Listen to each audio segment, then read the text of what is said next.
All right, welcome to Jack Dodson's Racing Insider News this week. Racing is started back up, Jack.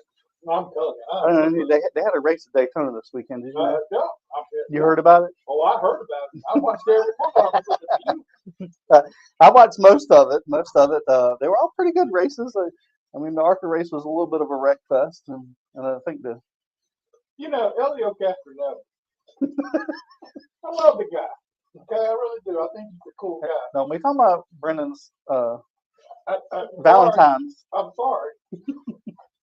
But that dude couldn't get out of his own damn way the other day. Well, like I said, we get it when we get in the news, but how the fuck did he get back up to second, right? All right, let's take our marketing partners. GAC, Great American Company. We got to thank Papa John's. Slinger Speed, officially, it's official. It's official. Is the ink dry? No, it's not dry yet. And I'm trying to keep it out of there where nobody can touch it. Now, we official T-shirt. We have the official T-shirt of the Jack Dodson Racing Insider News Show. Is now Slinger Speed Show, and I think that's really cool. Yeah, we got to thank Tim Brown for believing in us. Tim was here with us a few minutes ago. I mean, I thought he was going to tell us no at the end, and we just kept. Oh no, we kept adding on.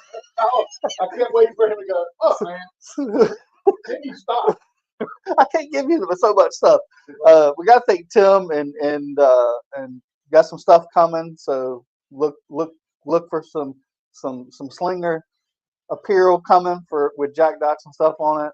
And the thing about it is, we get ready to do our little driver of the week thing. We got some new special stuff coming for that. Yeah.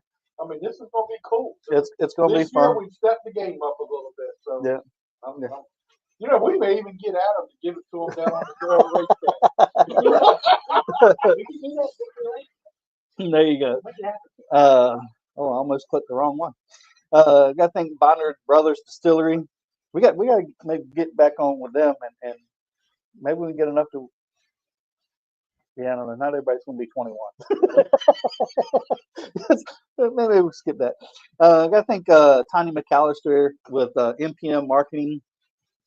I'm just going to put it out there. Tiny has helped us with the driver suit, and it's pretty much ordered or can be ordered. We got to pay for it, but designed the suit for Chris, and we got to thank them and thank Miles. I mean, really got to thank Miles of Seamless Gutter for putting up the money and providing us a suit. I love the whole suit idea. Langley Speedway, Chuck, Bill, Terry, thank everybody from Langley Speedway for allowing us to do the show from here. It really is home for us now. I mean, we've been here for a good while now. Pepsi, Mountain Dew, it's Mountain Jack's drink of choice. And we're just fortunate enough. I had some Pepsi for lunch today. Oh, I was going to say, I just want something more than a Pepsi for lunch. So. Pepsi. Oh, okay. Mosquito Joe's, Robert Rumbles. I didn't say it right, did I? It's Mosquito Joe. I'm just going to call him Joe. Robert Rumbles. Rumble. Right. Yeah. You think Robert Mosquito? He's just Joe. I'm going to call him Joe. Mr. Joe. Get 50% off on your first months of service here on this side of the water. And thank those guys for coming on board and continue on the relationship with us. Just really appreciate it. Southampton Motor Speedway. We got to thank Mean Dean Automotive with Greer and Associates. And where they at, Jack? Booyah! Damn, I'm impressed. Thank those guys for being with us for a few years. Appreciate Greer and Dean, and hope they have a good season this coming up year. RDS Performance is man, he's working hard, and I ain't seen him post much this week yet. He must be working awful hard this week. They had that new shop and everything. And, yeah, he's pulling hard, from what I understand. Right. So let's see. We got Papa John's again. Use your Dotson 25, get 25% off on your online orders only. Thank you to Papa John's for always providing dinner for us every week. Fast Eddie's Barbecue. You can never have too many food sponsors, Jack. Yeah, you're exactly right. I mean, Because when we don't have pizza, barbecue's pretty goddamn good. It is. It's really good. And he's fast. When you remember that. We joke because we care. S&N Communications come on board not quite a year ago. It'll be coming up soon. I thank those guys for coming on board, and we appreciate them. Man, Airlock, which is a pretty cool device that goes on your helmet to connect your hose, and Factory Canopies. Thank those guys. Been with us for several years now and become decent friends, and we appreciate their relationship. We got 4 chairs coming for Chris, 4 of these chairs that should be coming sometime soon for Chris Bechtel. And last but not least, Miles of Seamless Gutter. I know they're my personal sponsor, and I've kind of converted them over to the show and putting this sponsorship together for the last couple of years, and I think it's been really good. I greatly appreciate everybody that gets involved with it. We're trying to up it every year, so we're for 2026 we're still gonna give $5,000 away. We don't know if we're gonna have 1 winner or 5 winners, but it's gonna be somewhere or in the middle. There's gonna be a custom race suit. And we know Factory Canopies is coming back. We're not sure. We haven't decided of what they can do or what we want to try to put together, but they're coming back with something. Slinger Speed Company is going to provide some shirts for the winner or something, but they're going to be involved. We're not sure how big or small it's going to be yet, but look forward to an announcement coming up after the season gets started. And it's going to be a big thing, and appreciate everybody that has put something in it, all the work behind the scenes, and the sponsors that have stepped up and put some product and put some money on it. I don't know of any other show or any other racetrack anywhere in the country that I know of that's given this kind of money away to their local racetrack racer for their sponsorship. It's an honor just to be a part of it. So, yes. And we thank Miles and Seamless Gutter for really 100%.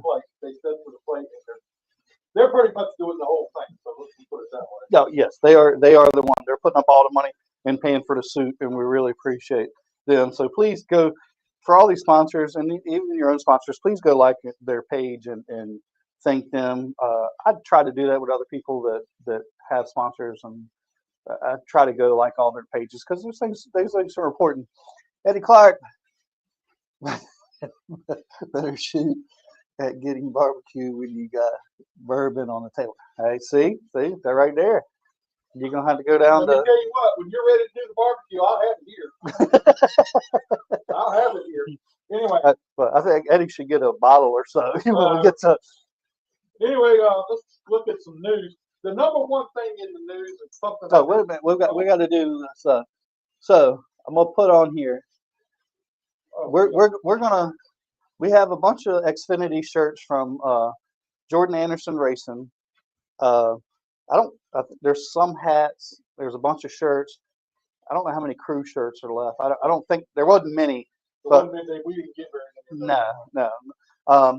So we're going to give away one of those. So we're going to, when you hear this, how many times we say this throughout the show, I guess post it and we'll pick a winner of whoever gets it right. Yeah, put it there, hashtag that. Yeah. So this right here, how many times we say that throughout the show, and we're going to pick a winner, and we will give you a shirt or a couple of shirts from Jordan Anderson Racing, which had a decent run this weekend. Yeah, he did. I think what did he end up, 3rd or 4th, something like that. In the top 5, I know. I can't remember exactly where he was. Yeah. What's up, Johnny? How you doing, buddy? Yeah, and you got the news, Jack. We got the news, and one of the things in the news that a lot of people don't know about, but I just found out about a few minutes ago. One of our regulars here on our show, Agent Secret, has been accepted into the North Carolina State School of Design. He's going to be designing cars and stuff like that. Oh, how cool. And so want to congratulate him for being accepted at North Carolina State, and look forward to seeing him again real soon. We'll keep in touch with him to see what's going on. All right.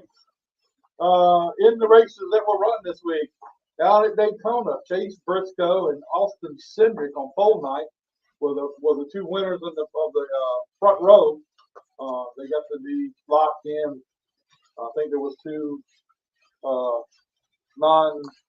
I was surprised. I thought Hendricks, as many poles and front rows that those guys have, I expected them to be closer up front, but I forget who. I think Chase was the closest one. Maybe it was fifth or no. I don't know. I don't even think they were that high. I don't even think they were in the top 10 in speed. Was in the top 10. I forget who it was. Byron. Was it Byron? I thought it was Chase, but in the duel, Bubba Wallace got a win, and Austin Cindric got a win. In the truck series, Corey Hahn got the win after Parker Cleveland got disqualified. Man, for being too low. After you know that was tough, right? Yeah. I mean, Parker. I think he should have won that Xfinity race last year at the Roval, right? I seen it later on. I felt bad for him. I really did, because I mean, what is just such a nice guy, and a really underfunded team. But you gotta be at the right height. that is a stickler there, especially at Daytona. And in the ARCA race, some guy. You mean the Derby? Yeah. The crash of Derby. I mean, poor LAO Captain Nevins. He just cannot buy a break in there. He got. I think what did you see? Door bumper clears, like he got everything but the pace truck.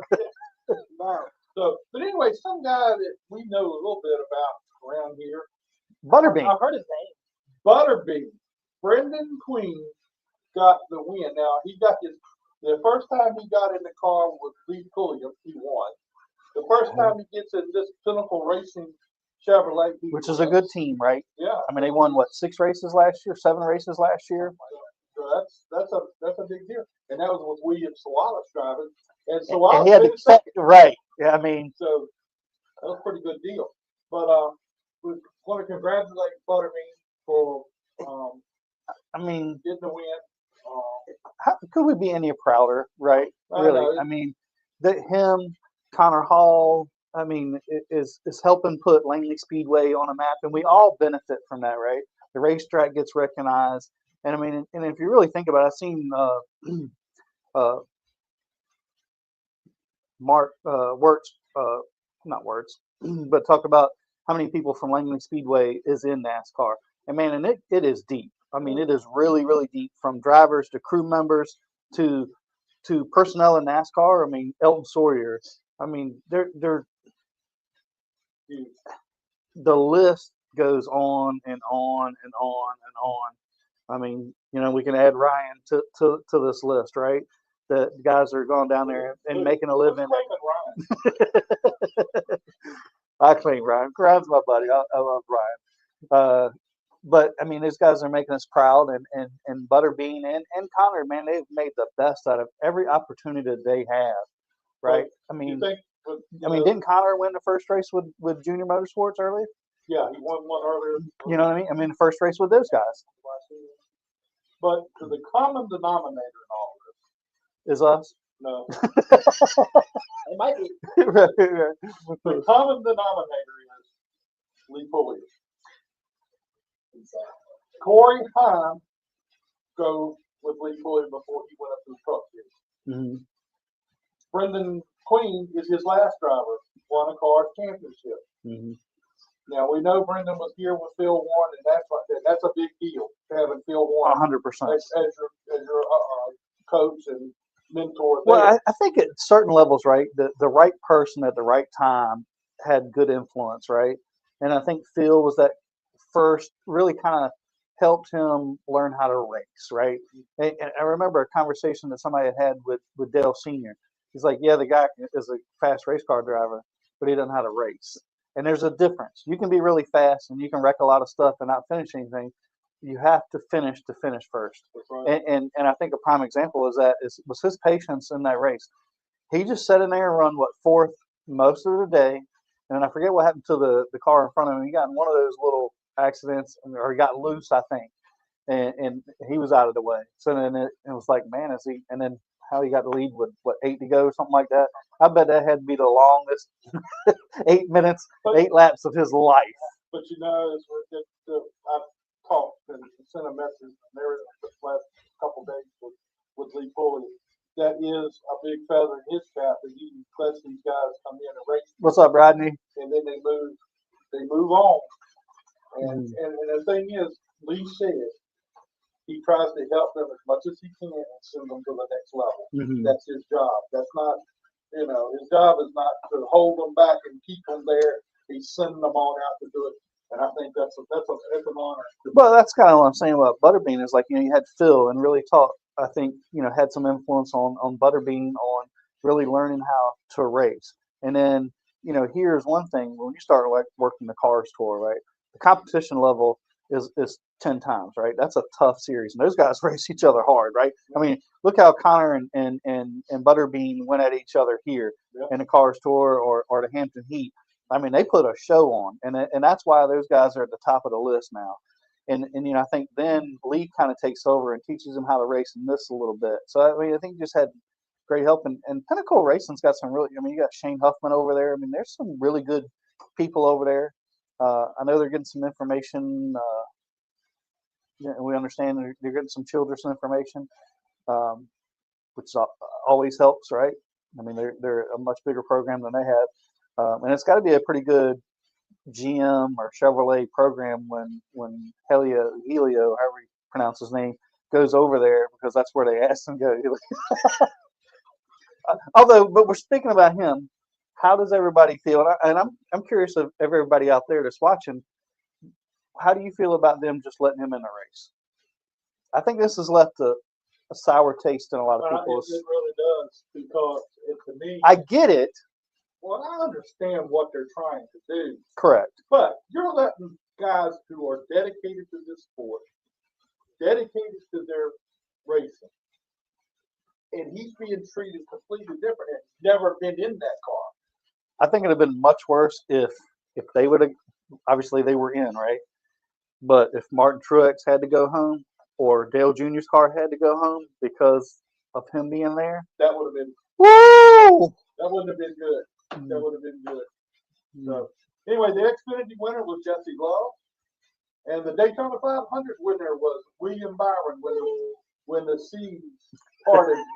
He got a gift. Parted to the left. He went straight. I mean, he got a gift there, which I think last year he got a gift at the end, didn't he? He did. Yep, but what now? Let's ask the wreck. There's been a little bit of blame going back and forth between the 22 and the 47. What's your take? I mean, we know what Richard's take is. My take on it is, it was basically a racing incident. Yeah. But they were going to. I mean, you can't fault Logano for trying to make a hole, but he's trying to win the Daytona 500. Ricky Stenhouse is trying to win, and he's trying to keep him behind him. But then there's another car out there that's kind of not up to snuff, so to speak, and they're trying to work their way around that guy, right? It definitely made it tough. So that's my. But he was there. I mean, if I had to give a percentage, I'd probably say 55-45. I think 55. I think it's just a skosh bit more on the 22. Well, yeah. Than the 47. But I don't blame really either one of them. Had the 22 let off and fell, he would have fallen back. Well, he could have fell, or it could have been a big wreck too. Yeah. I mean, when you're talking about a few laps to go, and you're talking about a half a lap to go there, right? Yep. Yeah. Who's going? I'm not lifting, and I'm on block. I mean, it just.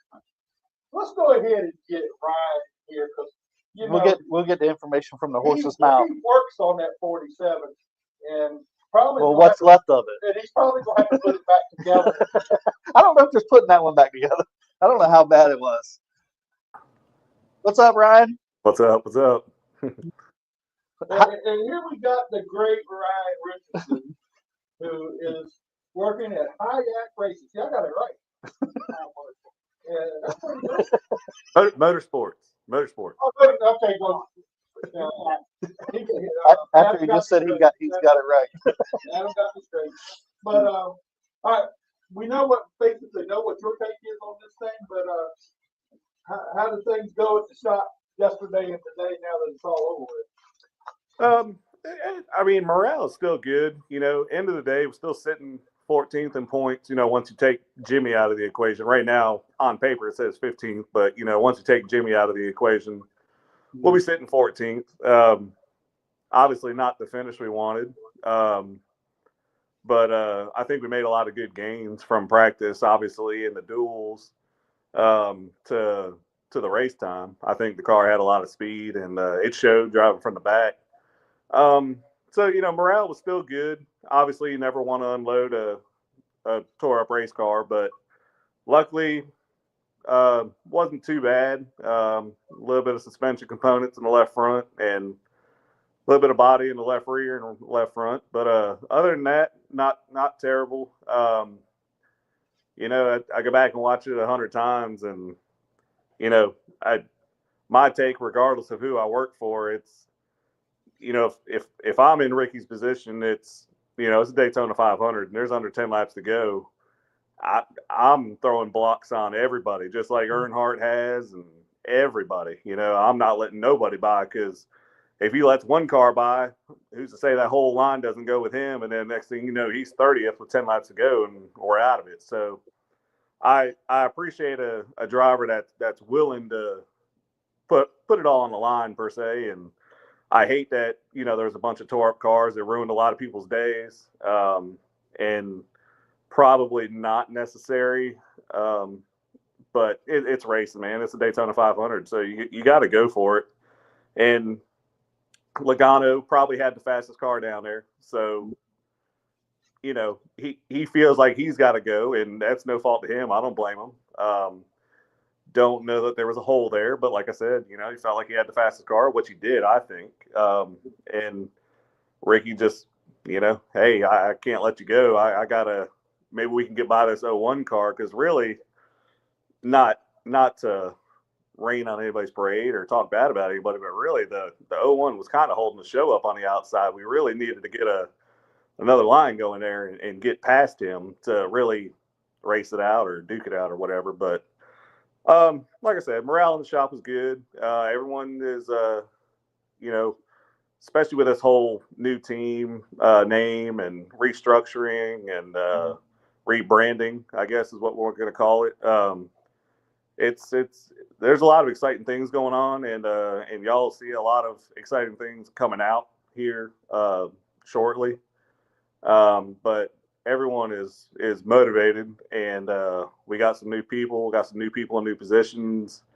Some names that you would probably know. I don't know that I'm at liberty to say, so I'll keep that under wraps. But you know, it's some good people have joined us, and I think it's going to be a strong year. I think starting 14th in points is really going to help us not have to dig out of a hole early and try to race those cars every single week to try to scratch and claw to get back up there. So yeah, I think it started off pretty well. Obviously, don't want to tear up a car, but yeah, super speed.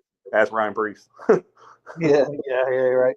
Did y'all have an expectation going into the weekend? I mean, I know everybody wants to win, but besides the win, were y'all saying, hey, we want to come out here with a top 10, a top 5, a top 15? Did y'all have a? Well, you know, obviously one of the things we've been working on is practice and qualifying. And that's one of the things that's been stressed, you know, since January 1 with the rebrand, was we need to get better with practice and unload with speed and transfer that over to qualifying to help with pit stall selection and everything that goes with it. So obviously on a super speedway, you know, the expectation with Ricky, he's one of the best to do it, honestly. The expectation was, hey, there's no reason why we can't go win this race. You know, it's pretty much a level playing field for everybody. But to come out of there, you know, I'd say top 10, and be able to put the car in the trailer and bring it home and in one piece, you know, would probably be a good expectation, a good way to start the season. While we put it in the trailer, we didn't get the top 10 just because of the misfortune, had a little bit of damage, and luckily Ricky was able to wheel it home at speed and not get black flags. So, you know, our main goal this year, while we do want to run better in the race, and that's another big check mark, practicing qualifying, I think, is what we're really stressing right now. Not stressing, not fretting over, but trying to get across is, hey, we need to unload with speed. We need to show people that, hey, we have the speed, we have the people to make this car fast, and then transfer that over to qualifying and get a good pit stall selection and be up front and not have to make up all those positions throughout a stage. And that in turn gets us stage points too. So that really helps at the end of the year. So Yeah, well, I mean, sort of my thought is if a goal kind of going in be like with a lap to go, if you got a shot at it, right? And I mean, with a half a lap, y'all had a shot at it, a real legitimate shot at it. You know, yep. I don't know if you could, yeah, you could say we could have won it, but realistically, with a half a lap to go and you got a shot at it, you can't ask for a whole lot more than that. Yeah, and I think a lot of our guys that turn the wrenches on the cars, and I'd venture to say even the road guys, I don't want to speak for anybody, but me, even if we would have wadded that car up and not been able to load it in the hauler and have to put it in there in pieces, I'm completely fine rebuilding the car if we junk it racing for the win compared to riding in the back and getting shoved into a crash riding like 30th. I can sleep at night having to rebuild a car racing for the win, riding back there in 30th and having to rebuild it after we just got shoved into a crash because someone didn't brake fast enough. A little bit harder to sleep at night. Completely agree with that. Did I forgot what I was going to say. I had a question, but it just left my mind. Old age, man. Right. There's a couple people on here that made a couple comments. Somebody said that you could go ahead and announce that he's the new team president. So, you got anything you want to tell them? Team president? Is that what that? Mason Dunn said he's the new team president. Oh, well. I mean, hey, you know what? There goes all the success. Hold on. Just to divert real quick, you got all these sponsors at the beginning and everything, and I don't see a Dunn Racing Enterprise logo up there when y'all do the Neither do I. No, honestly, our ownership group and everything is top notch. Gordon Smith was actually in the shop today, and me personally, and I'm not saying it just because I'm wearing what I'm wearing and everything. Gordon is a great guy. We got probably maybe about 40 guys in our shop, and when he comes through, he doesn't walk right past anybody. He'll say hi to everybody. He knows everybody's name. He'll stop, if he has time. If he's not busy, he'll stop and shoot the breeze with you for a couple minutes and ask you about everything, ask how everything's going. And he's one of the good ones, man. He's a good owner. I like working for him, and I enjoy talking to him too. Does he go by and speak to Tristan Smith too? Yeah, he talks to Tristan too. Tristan has to sit in the back in his office there, and he's kind of secluded. Maybe that's a good thing. I don't know, but yeah. Haven't been around Tristan like I have been. Keep him out of the way and away from the car. You're doing a whole lot better. I'll keep that in mind. Yeah, there's then we got Dougie there too. So you got to watch out for Dougie. So. Oh, that's right. I forgot. Yeah, you're right. Well, y'all really got some stuff going there. Yeah. I mean, shoot, we got four Langley guys there now. So Who's the fourth one? Trying to think. Oh no, maybe it's three. Hold on. It's me, Phil, Dougie. Yeah, three. Excuse me. Sorry, three. I miscounted. But still, though, I mean, you could say, I mean, there's a lot of people from Langley Speedway in the Cup, Xfinity, ARC. I mean, there's a lot. I mean, look at Hudson Hall. He's taking a picture with the trophy from the Xfinity race. You know what I mean? Yeah. I mean, you got Hudson, Elton Sawyer, Big Dave. That came out of y'all shop. I mean, there's a lot that came out of y'all shop. I mean, Yeah. there's just a lot. Yeah, it's you know, Doug said 3 goofballs. it's y'all would be, I don't know if you'd be shocked, but I think it would be a little bit more eye-opening if y'all actually heard how much Langley is tossed around down here. It's in passing or in words or what, in a good way. Langley's on the map, man. I'm telling you all that. It's good to see and it's good to hear. And like you said, I mean, between drivers and, I mean, I was sitting here hooting and hollering and cheering Butterbean on, man. That was so cool. I was so happy for him, man. Still am happy for him. It's cool to see. It's cool to watch his progression. You know, I know way back yonder we had our run-ins, but you know, y'all were not fans of each other. Yeah, he matured into an amazing race car driver. It's unbelievable to watch, really, and Connor too. And you know, it's a cool deal to watch Connor get that junior motorsports ride. I think that's probably going to translate to some more, you know, higher. Yeah. But it's just cool to see everybody from Langley that has some kind of connection at some kind of level down here. So it's really awesome to see. I mean, shoot, I think the coolest thing was sitting here on the couch and watching some live data and everything for our team and listening to our onboard and all that stuff. Just sitting here texting with Greg all night. Greg was texting me all night long trying to get insight and everything while we're doing this and while we're doing that. And it was cool to be able to fill him in and explain to him why we're doing what we're doing and all that. So that was, I'll take that high with me. That was pretty cool to be able to talk to Greg all night during the race. So. Ryan, do you get to give input on the setups? I mean, I think most people know that you're doing a lot of the setup stuff on the 47, and that's got to be a dream come true in one hand. But yep. do you get to say, hey, I think this or I think that?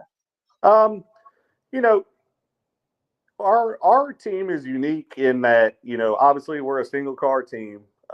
So if you ask our shop foreman Blake, or if you ask Mike Kelly or Ernie or Gordon or any of the engineers, there's no, even if it's wrong or not the right direction, there's no stupid opinion. You know what I mean? It's like, okay, we'll take that, we'll put it here, and we'll see what happens. But not unfortunately, that's the wrong word. Nowadays, it's a lot of, well, for us, we have a Hendrick affiliation, so it's a lot of recommendations from Hendrick as far as, hey, this is the kind of build you need to shoot for, the numbers you need to shoot for, this is the kind of setup you want. Most of that stuff is I would say computer generated loosely, I would say. And hey, this is what it should be doing if you put this setup in it. You know what I mean? So for the most part, it's computerized simulation. So like when I go out there and do my thing, I'm on, like you said, I'm on the final setup plate. Well, I do all the initial setups and changes and then the final setup too. But they'll hand me a setup sheet and say, hey, this is kind of what we need to shoot for because we want to get these numbers. And then when I send the program, or when I shoot it with the roamer arm and send that file to Tristan or other guy, Scott, they can run that entire setup through a simulation program and say, okay, that's pretty close. That's mapped out to where we need to be. That's matched. So, and then fine tune adjustments from there. So like we'll have like an initial setup, and then we'll have a version 2, then we'll have a version 3, and then it'll go to like a DIL learning session with G. Yeah, I forget what the program calls that Hendrick has, or I don't know if they still use it, but I think the percentages, you know, anytime the car is tight, loose, or whatever, at the, you know, before this version car, they would type it into the computer, and I think the success rate was like 72%, if I remember right. And what it spit out to you, 90% of the time, that's what they did. Yeah. It's wild to see that, you know, because if you walk in our engineering offices and them guys are actually running the simulation program through their computer and saying, this is our car, this is the setup that's in it, and it'll show how it affects over a certain amount of laps and what the tendencies are for the car, whether it tightens up or loosens up, or this is how it attributes after fuel burn off or tire wear, all that stuff. So it's eye opening compared to where I come from back there to with a late model, but it's pretty awesome. I have no complaints. I'm January 22nd was my anniversary date there, and to be, I'm not going to say the guy because there's a lot of guys there that are important, but to be the guy that's, hey, you're the last person to touch it. You're making sure all these computer programs and stuff are right and this setup is right before it goes over into the hauler. It's pretty cool to have that responsibility and everything. So like everything is done with that roamer arm though. Y'all saw that when you came down. Everything from the setup to the pivot measures to bumping the car, which that was new to me, bumping all four corners of the car. That was wild, but yeah, everything is done with that roamer arm, and that's new to me. Yeah. Well, Ryan, we appreciate you being with us, man. I called you the last minute to get you in, and I'm glad you were able to do it. And yeah, I'm not too big for your show, Jack. I'm not even going. Okay. All right, man. It's been good talking to you. Oh, hey, I gotta say one thing. What's that? Butterbean. Yeah, there you go. All right, we'll talk to you again real soon. Hopefully, we can get to Charlotte and see you. Yeah. Yeah. Come on down. We'll love to see you guys. We'll show you all the updates and everything we've done to the shop. So that'd be cool. So. All right. Thanks, all man. right, y'all. Speaking of. All right, before we get to Matt, I hope you don't mind. Something just popped up. So we'll get with you in just a minute. But here he is, Brendan Butterbean Queen. What's up, man? What's up with you, man? I'm eating broccoli. Y'all got it on camera, so I'm being healthy for Chevrolet. I tell them there's no cheat days around here. There's a strict guideline that you got you on a diet. You got to. I've already lost some weight down here, so trying to stay on top of it so Josh Wise and them don't yell at me. Look. You can say what you want to, Butterbean. I know what the problem is. You'd have moved away from Mama's cooking. That's what it is. That's exactly what it is. I don't have her here to cut my steak or my food. You mean Nicole won't cut the steaks? She's over there cooking. She's doing good. Dude, are you living a dream? Have you how much have you slept in the last few days? Oh, it's been insane. Honestly overwhelming, really, but it's a good overwhelming. I didn't get much sleep Sunday because we went out Saturday night to the Waffle House, and Sunday Pulliam and his family came down and stayed with us and just wanted to see me and celebrate a little bit. And Nice.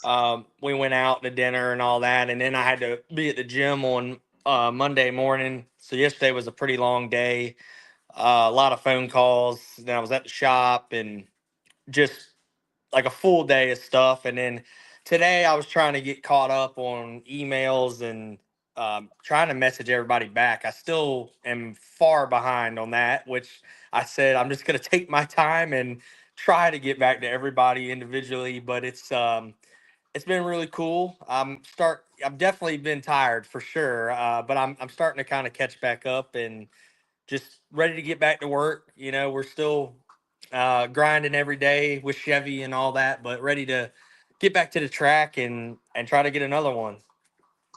How's the difference in the program from the Toyota side to the GM side? Yeah, it's they both are great programs first off, and they're just ran a little differently. Like Chevy's a really good side of a lot of mental toughness stuff. Like we've been doing jujitsu and just different things that I've never done, and where like Toyota was, a little more like working out stuff and physical side of stuff. So they both have physical. Like we still work out at Chevy and do some really cool stuff. But there's a lot more. You know, mindset and how you attack your day. And we go kart with Chevy on Tuesdays, and being able to go do that and have data and see how to get better. Even if it's a go kart, we're always trying to make laps and reps. So it's been a really cool experience. And everybody at Toyota was great. And it's just the way my path went, and I'm very thankful to be with Chevy and everybody in the Bowtie family now. I guess we had talked the last time you were here. You had a big decision to make. Obviously, it was the right one, right? Yeah, I don't think you can regret nothing now, right? I mean, The I uh I don't even know. I told somebody, like, no matter what else happens in my career, I mean I might not win another race, but I've won Daytona. And not that that's content. Like I always want to win more. Like I want to win a Daytona 500. I want to win a Xfinity race at Daytona. Like there's so many goals, but I mean, if I was to never race again, like I could say that, and that's pretty special. oh, for sure. Who's the most famous person that's congratulated you so far? Oh man, there's a bunch. Uh, Obviously Dale. You got Kevin Harvick, Christopher Bell, Ross Chastain, Kyle Larson. The list is on Cliff Daniels. It's just there's so many. I don't even know where to start really. But that's a lot of big names. So, Hey, Clay Gaskins too. Clay, oh, what'd you say? Clay Gaskins too. Isn't what he Yeah, Clay. He did message me. I'm pretty sure I messaged him back today. Actually, yeah, yeah, yeah. he did. Man, do you pinch yourself? I mean, you're living the dream, man. And I think, man, you got to soak it up and enjoy it. it's just when I was standing out on the front stretch in the grass celebrating.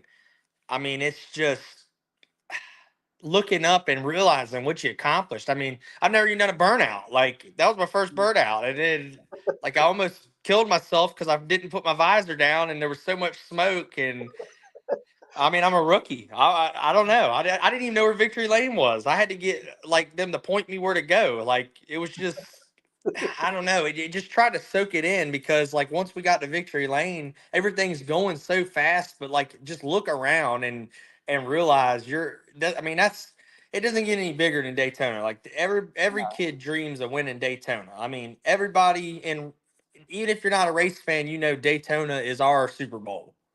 Yeah, yeah. So, two more things I want to say before I let Jack say whatever he wants to say. I think it's so cool that your parents were there. John Staten was there to experience this all together. Has to be a really, really cool moment. And then my second one is what's going through your mind in the last 8 laps? That had to have been the longest 8 to 10 minutes of your life. Well, all right, I'll answer the first question first. I mean, that's super cool having family and friends, and the Staten family is obviously like another another family to me. I mean, I might as well be adopted by them. Yeah, you're right. Um, but my How did you parents find your did. sunglasses? Somebody asked. Yes, so I didn't know that I was going to be on camera saying that, but I got that driven sunglass deal right before Daytona, and I thought that I had to wear them out there. I don't ever wear my sunglasses in the interview, so I would have put them on my hat. But now I know, like I just needed them in Victory Lane, but rookie mistake once again. But super cool to have my parents there. They've done so much sacrifice, and just hope everybody just got to stand there and take it in and realize what we did. And that's just super cool. And then the other question, man, those last 8 laps was probably longer than any Hampton Heat I ran, any late model race. I mean, I just knew it was too good to be true. I'm like, man, like there's gonna be a caution, there's gonna be a restart, like something's gonna happen. I'm gonna get turned, throwing a block here. Derek Nealon is such a badass spotter. Excuse my language, but he is. And I just listened to him. I did everything he told me, and I learned so much about blocking the air and just blocking the runs. And when we took the white, I'm like, all right, like I was telling myself the last 8 laps, first off, just breathe. Every time on the backstretch, I'm like, just breathe. Like, just make sure you breathe. You've worked hard to be in this position. Now seize the moment. And then I also took the white and I was like, well, no matter what happens here, I had a shot to win. I was like, we might come back around here and get it, or we might be wrecked. But like, this is pretty cool that I could say I was leading on the white flag, and just everything worked out perfect. And having my teammate with me pushed me to the lead, and that was best case scenario. And then, once we got to the white flag, let's pretty much just block the 18 and block any run that was coming. And I felt like at that point it was either going to be the block worked or I was going to get turned, but we were going for it. I know the guy that you took over for, right? No, I took over for Zilich. That's right. That's right. That's Yeah, right. That's right. Well, Butterbean, I appreciate you coming on last minute like this to come in and talk to us. I mean, it's really cool. yeah. Proud of you, man. Everybody here is super proud of you. Hopefully, we'll get to see you around sometime. Get up back up this way if Nicole lets you come up here. Or when we're at the So racetrack. we know who the boss is. So you're learning that now. So you're good. So I run the show is what you're saying. No, I appreciate. I know better. I know better than that, so I'm not gonna say nothing else. I appreciate y'all having me, and sorry I couldn't have been on earlier. I was on another show, but thanks for always supporting me, and yeah, hopefully see y'all at a race, and hopefully be one we win. So y'all can come to Victory Lane. All right, well, let's do that. It's gonna be a lot of fun for us too. Congratulations, man! Thanks a lot for being with us. I know you're busy. Hey, thanks. I hope I'm representing everybody back home good. So thank y'all. 100%, man. And you got a grandson of mine over here that's about crazy for you. Yeah. He's about to break his arm waving over here, like you can see him. Tell him I said thank you, and I appreciate it. I know I'm wide open, but I do appreciate it. All right, man. All right, thanks a lot, man. We'll talk to you. Y'all have fun. See you. Some more block, Thanks, buddy. all right, man. Man, that's really cool. That's really special to have see. that, Well, look, we're all sort of family here at Langley Speedway, and sometimes we don't get along with some, and sometimes we do, right? But when any of our guys, whether we like them or not, when they succeed, it's good, right? It's good for all of us. It's good for them, and I mean, you gotta want somebody to succeed. All right. Yeah. Speaking of succeeding, what's up, Matt? How you doing, man? Good. How are y'all tonight? Man, I tell you what, I was down there in Florence, and that was a heck of a win for you down there in the Icebreaker. I think that was a big deal. Yeah, it was. We've been trying to get a Icebreaker or 400, when they were at Myrtle Beach, and then when it went to Florence, and just had some good runs, but never have been able to just kind of finish the job like we needed to, until this year we were able to put a whole race together and get it completed. I mean, that field of cars that were there, I mean, you were pretty much up front the whole time, so that had to be a good feeling for you to get in that situation.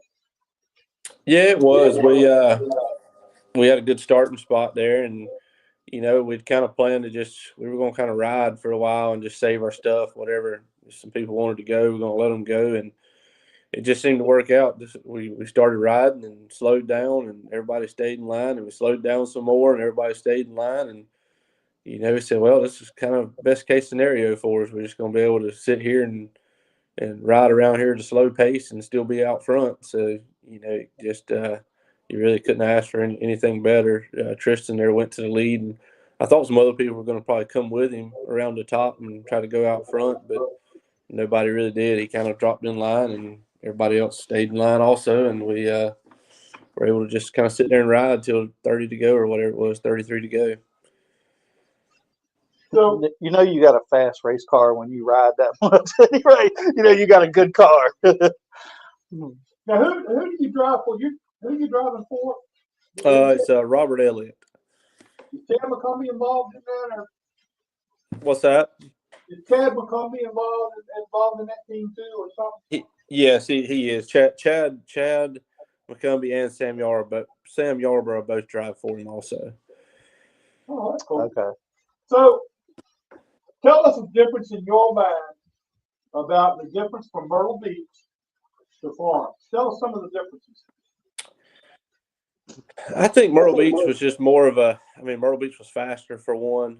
I think it was, I think it was easier to pass and easier to race at Myrtle Beach a little bit more than Florence. I think Florence is Florence is really kind of, we've run a lot of the tracks around the southeast here, the late models, and I don't know what it is. Florence is just a little bit different animal, the way the bumps are and where the bumps are, and it doesn't have a wall, and the inside wall is right there. You got to be on it. It's just it's kind of, you got to be really like mentally disciplined at Florence to to go fast, I think, and somewhat had to do that at Myrtle Beach, but Myrtle Beach, in my opinion, was a little more forgiving for what you could run. You could run the top, the middle, the bottom.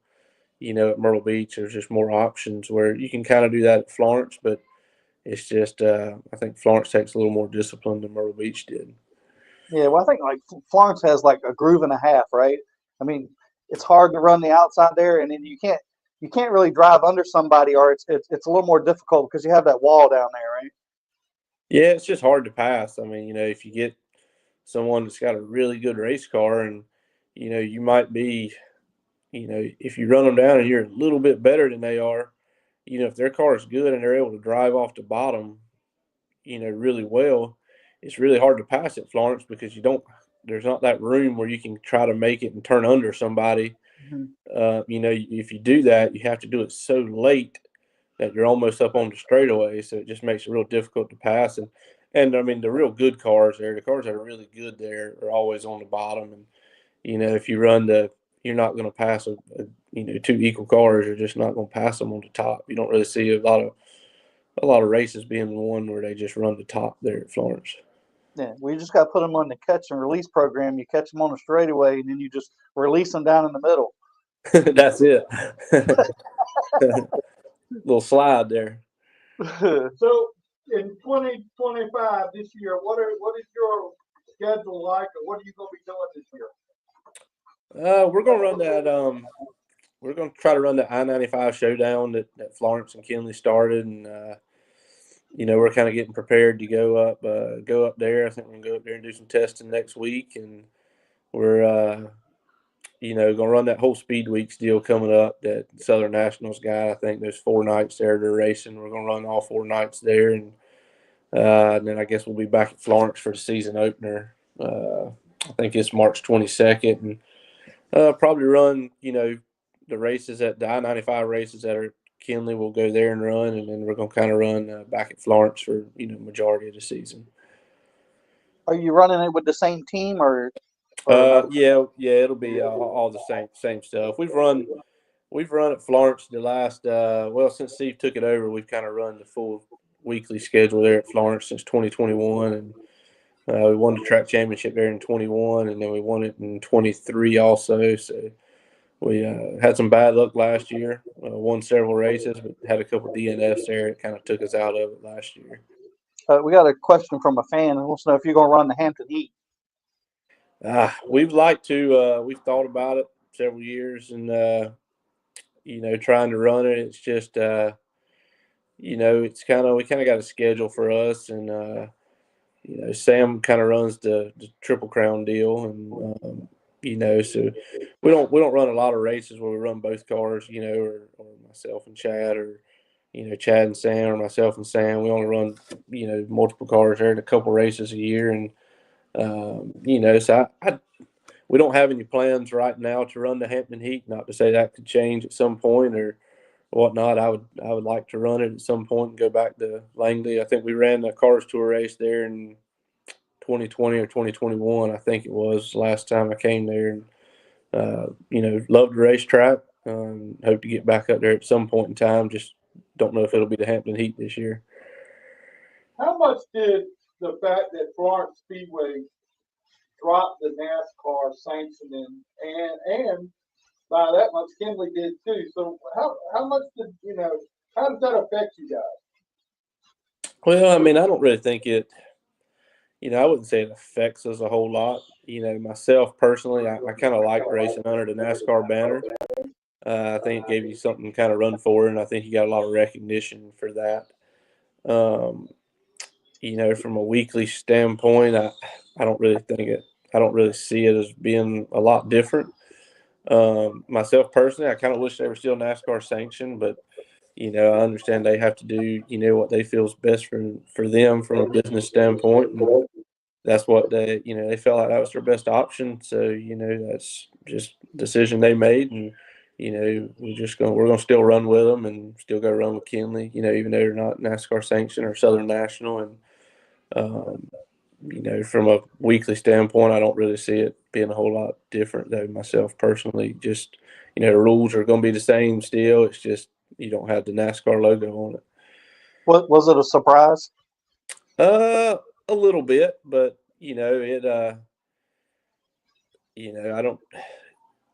I was kind of surprised because they've done they've kind of been, I would say, is one of NASCAR's top sanctioned short tracks, but that's just my opinion on it. And like I said, we're going to support them. Even under their new branding, the URA. We're going to support them with that, just like we've supported them. And they're NASCAR sanctioned too. Yeah, I mean, I'm sure they have their reasonings. But in some ways, I'm curious because I mean, we from Langley Speedway's side, we've heard that they get yes, being NASCAR sanctioned cost, but they get back more than what they put out is what we're understanding. So I'm curious of the reason, and I'm sure it's all comes down to dollars and cents sometimes. Yeah, I mean, I think it will. I mean, I think from what they've set up at Florence, from us being from a driver standpoint, and being the racer there, I don't really think there's a lot of, from my understanding, if you win the championship there, you're going to get the same thing back that we got, that NASCAR paid us back. So, from it affecting me, I don't really think it's going to affect me a whole lot from that kind of stuff. I think they've done a good job at trying to keep those things the same. So it's not really us as the competitor don't really see as much difference in it being NASCAR sanctioned and non-NASCAR sanctioned. Yeah. Well, I hope. I mean, I'd love to see it stay NASCAR, but I hope everything works out good. The URA thing that they started down there seems to be. I talked with Steve when I was down there. That seems to be a big deal. They're putting a lot of effort into it, so it may benefit you guys that comes out like that. Yeah, I mean, I think so, and they had a good car count at the Icebreaker, so I think they'll still be able to pull the cars even though it's not NASCAR sanctioned. And I think Steve will do it. Steve and Brian and those guys will do a good job with it. Yeah, I mean, it's been around for a long time, right? I mean, so it's not like he's not new to this by any means. And the things that Steve does down there at Florence, he's done a great job of the track and everything. And I think Well, even adding, I mean, look, I mean, that place was kind of rough, right, to begin with. So I mean, I think Steve has improved the place, which it needed to be. And then putting the effort into the streaming side of the things. I know they had a little hiccup last year, but that comes with anything when you're doing something new and you're getting a lot of eyes on it. So I think the new program of the streaming side of it is going to be beneficial for everybody. Yeah, I mean, I think so. And I don't know if y'all had a chance or you watched it, but I did subscribe, to go back and watch the races to their ultra broadcasting they started, and I have to say, I thought their broadcast was one of the better ones that I'd seen, over the last couple of years that had been at Florence. I did think it was probably better than what the flow was, and I thought from the camera angles they had, and announcers and things like that. You know, I thought they did a really good job with their broadcast, and you know, thought they kind of elevated the broadcast, you know, level that they had in the past with their new ultra broadcasting that they did. Yeah, and Steve brought in Steve Ost and Stephen Parsons and James Pike. Those guys, I mean, they're above average announcers and everything that really made Florence look good. Yeah, they did, and they did a good job of that. And you know, like I said, I think you know, I think Steve tries to do the right thing, and you know, for the first broadcast, I think they did you know, put the right people in place to do a good job with it. I think so too. Well, tell us a little bit about who all sponsors your car and everything, and give a shout out to them. Yeah, so we got Aaron Sales and Lease, Elliott Properties. You know, that's kind of our main sponsors. You know, our car owner Robert Elliott. You know, he gives us everything we need to run up front, and you know, battle for wins every week. You know, we've had a good year since we've been racing together since 2016, I think now, and won a lot of races together, and you know, look forward to trying to win some more. And you know, we kind of do this. You know, it's an everyday job for us. We do it for fun, and we you know, been fortunate enough to put some pretty good runs together at some pretty big races. Yeah, you've had some good races in the past, and I hope everything works out good for you down at Florence this year. So I think and hopefully we'll get to see you around somewhere in the coming year. Oh yeah, we're gonna hopefully we will. We might see you some of the races there toward the end, some of the big races toward the end of the year, and you know, we're gonna try to go to. Let's say we can go to Kinley here in a couple weeks and see if we can pick up some more wins there at their speed weeks they got going on. Yeah, that's a big deal they got going on down there too. Yeah, it is. Hopefully they get a good car count. I mean, it really. I mean, late model stocks, you can't really go race somewhere for 5,000 to win for 4 nights in a row. So it'll be, Yeah. You know, hopefully it gets a pretty big turnout and, you know, be some good races there. Well, Matt, we appreciate your time tonight. Sorry we held you up so long, but No, you're fine. we had a couple surprises in there. So anyway, but hopefully we'll see you again soon. Maybe I'll see you down at Kinley or something sometime when you're down that way. That'll work, and thank you for having me. All right, Thanks, you buddy. for being with us, man. Thank you. I would imagine he would understand that, you know, if he won his first ARCA race in Daytona and somebody leapfrog, I think he would understand too. Well, yeah, it's really, really cool that Butterbean. I talked to him this afternoon. And hey, man, what's on the show? I got another show to do. I don't know if I'm going to be able to do it. So I kind of had it in my mind. He ain't going to show up. He ain't going to show up. But he made the effort. Appreciate it. Thank you. Yeah, I do. I appreciate the fact that he made the effort to take care of us. Who made the effort? Oh, I thought you were going to say Butterbean. Butterbean. So, yeah, you know, and I think not only has he run well, right, but I think, and did you see in the broadcast there was somebody out there with a Butterbean shirt on? Yeah, you know, he is a likable person, right? I think he has that somewhat of that addictive personality, like you want to hang around because it's going to be fun, right? And I think that's also a big draw for him that works in his favor, that he plays to, which I think is great, because I think personality can go a long ways. It can help a lot of things, you know. And I think it's just one more added thing that he does that brings his value, right? Yeah, it's funny that I'm sitting there watching that race. Got down to the last few laps. I kept thinking, boy, this that one wreck, though, I think it was the last one or so, when the car in front of him got taken out, or I forget exactly what happened. I was like, damn, he survived that. Then, you know.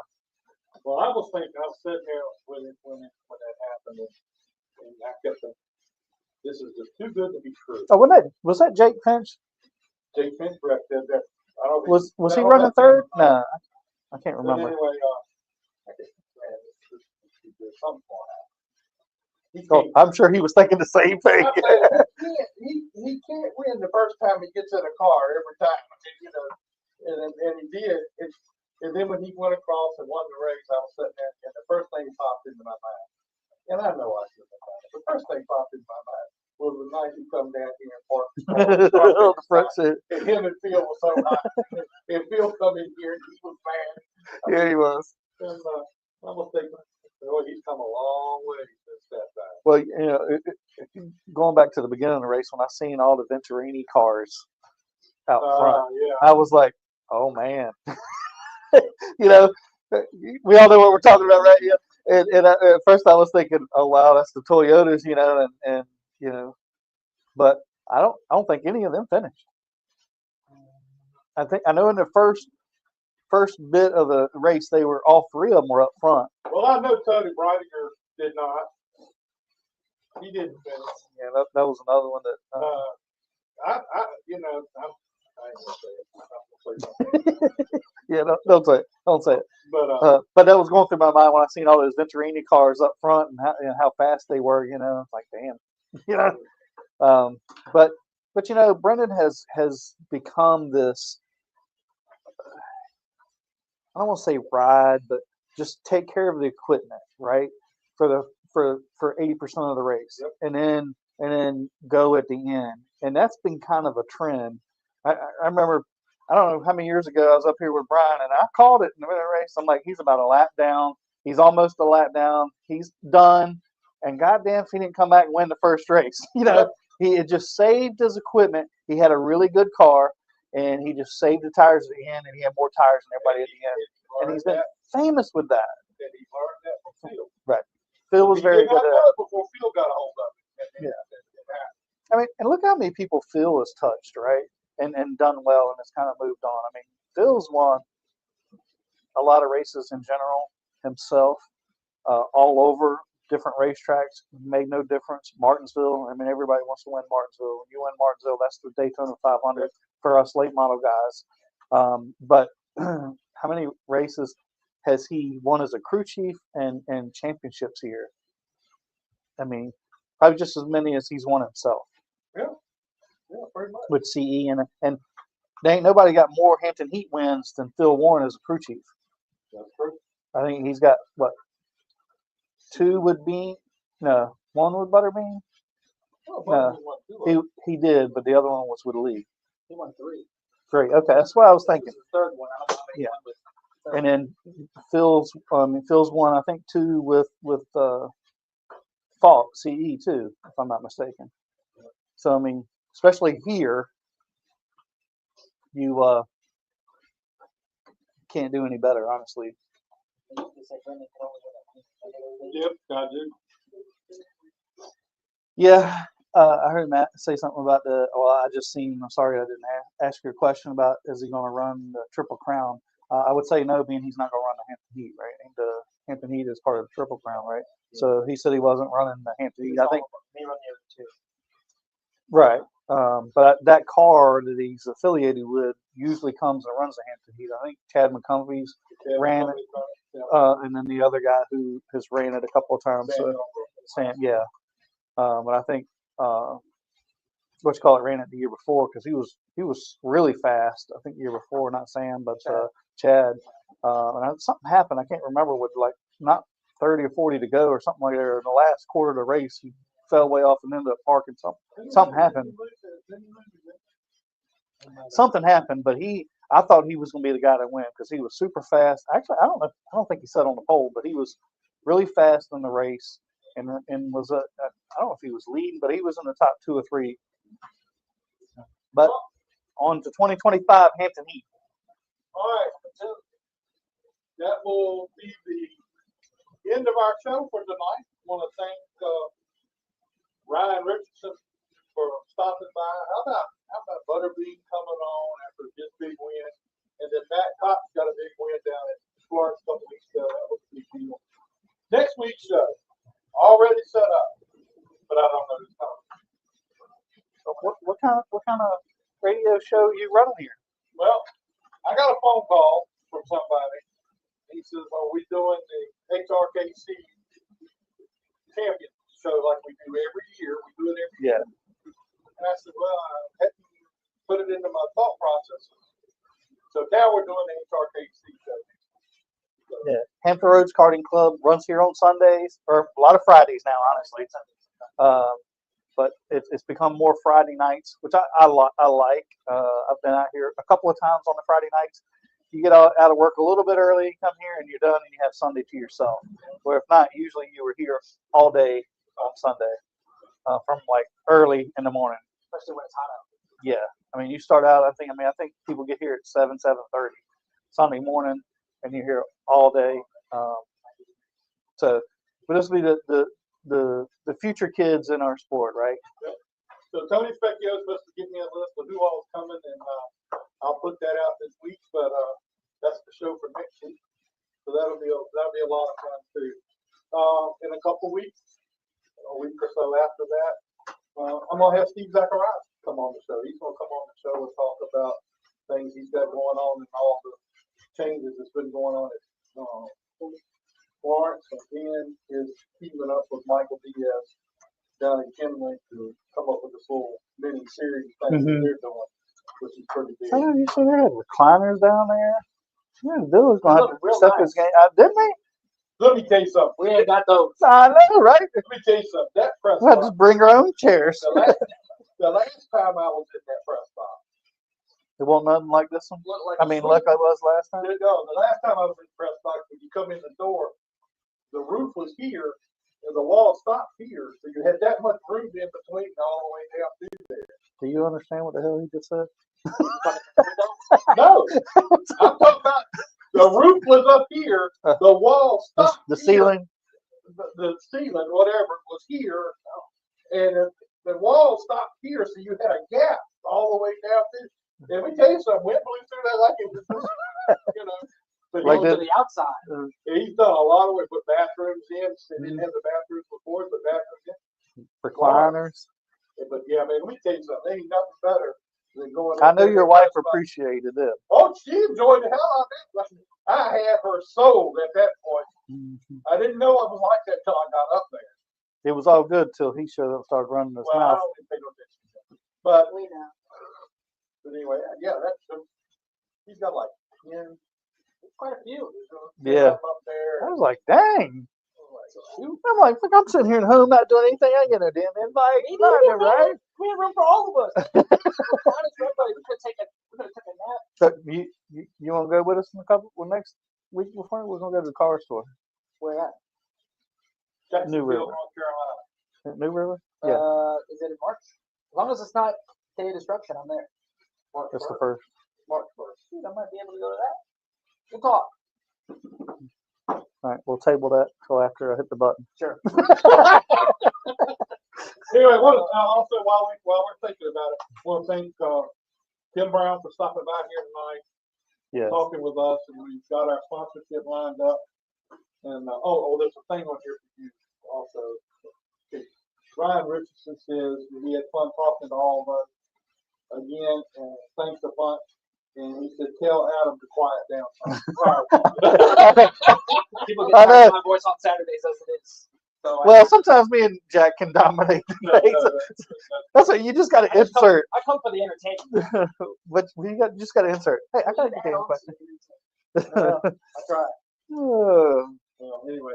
All right, that's our show. Share it, like our show, and we'll see you again next Tuesday night, HRKC night. I got to see.